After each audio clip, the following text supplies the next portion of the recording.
BNP তো নির্বাচন চাইছে, সে জায়গা থেকে আপনি কি বলবেন যে এখন নির্বাচনের দাবি বিএনপি তো একটা অন্যতম বড় অংশীদার এই গণঅভ্যুত্থানে, তো এই জায়গা থেকে আপনার কি মনে হয় না যে একটি স্পষ্ট একটি রোড ম্যাপ দিয়ে দিলে বিষয়টি, কারণ আপনারা তো যারা একসাথে আন্দোলনে ছিলেন, একসাথে লড়াই করেছেন, তাদের মধ্যে এই যে বিভেদটা সৃষ্টি হচ্ছে, এটা আমাদের কি কোন দিকে নিয়ে যাবে? আমি এখানে কোনো বিভেদ দেখতে পাচ্ছি না।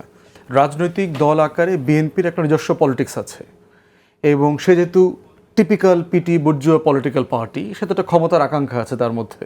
তার নেতাকর্মীরা ইউনিয়ন পরিষদের চেয়ারম্যান হইতে চায়, উপজেলা চেয়ারম্যান হইতে চায়, পৌরসভার মেয়র হতে চায়। আমার দলটা বিএনপি সাপেক্ষে অনেক ছোট,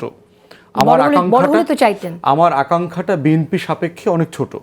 তো এই জন্য হচ্ছে যে এই চাওয়াটা তার ন্যায্য, অতএব সেই চাওয়ার জায়গা থেকে বিএনপি হাজারবার নির্বাচনের কথা বলতে পারে, এবং এটাই অ্যাবসলিউটলি কারেক্ট ফেনোমেনা।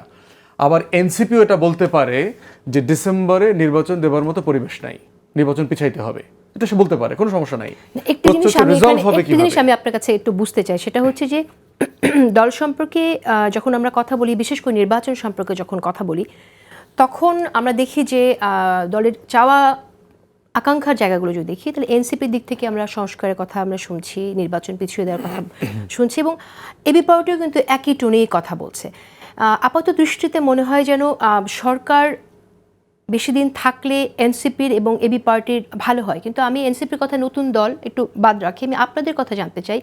দল হিসেবে আপনারা কী চান? দল হিসেবে তো একটা রাজনৈতিক দল চাইবে তাদের রাজনীতি প্রতিষ্ঠিত করতে, এই সরকার ক্ষমতায় থেকে আপনার দল হিসেবে কী লাভ হয়? আমরা অফিসিয়ালি আমাদের বক্তব্য দিয়েছি, প্রধান উপদেষ্টাকে আমরা বলেছি 1.5 থেকে 2 বছরের মাথায় একটা ভালো নির্বাচন করে আপনার নির্বাচিত সরকারের কাছে দায়িত্ব হস্তান্তর করা দরকার। এবং এটা এমন সময় আমরা বলেছি যখনও অন্তর্বর্তীকালীন সরকার তার এই বছরের 25শে ডিসেম্বর অথবা 26শে জুনের যে টাইমলাইন সেটা ঘোষণা করে নাই। এটা বলেছি আমরা গত বছর আগস্ট সেপ্টেম্বরে বলেছি, তার কাছে চিঠি দিয়ে আমরা বলেছি সেটা। অতএব দলীয় পজিশন আমাদের খুব পরিষ্কার যে আমাদের দলীয় পজিশন। কিন্তু আমরা যখন কথা বলি তখন কিন্তু এমনটাই প্রতীয়মান হয় যে আগে সংস্কারগুলো শেষ হোক, তারপর নির্বাচন হোক, এমনটাই এই মেসেজটা আমরা পাই। সংস্কার চলছে, কিন্তু নির্বাচনটা পরে, যেমন গণভোটের কথা আপনি বললেন, গণভোটটা মানেই তো হচ্ছে আরো দীর্ঘায়িত প্রসেস, যে কারণে যদি আপনি নির্বাচন কি আগস্ট মাসে করবেন না ডিসেম্বরে করবেন, এই মেয়াদের ব্যাপারে যদি আপনি একমত হতে না পারে পার্টিগুলো, রেজলিউশন কি হবে? আমরা কি রাস্তা নিয়ে মারামারি করব? মারামারি তো করতে হবে না। আপনার 2টা অপশন আছে, ডেমোক্রেটিক ফ্রেমের ভিতরেই এই 2টা অপশন আছে।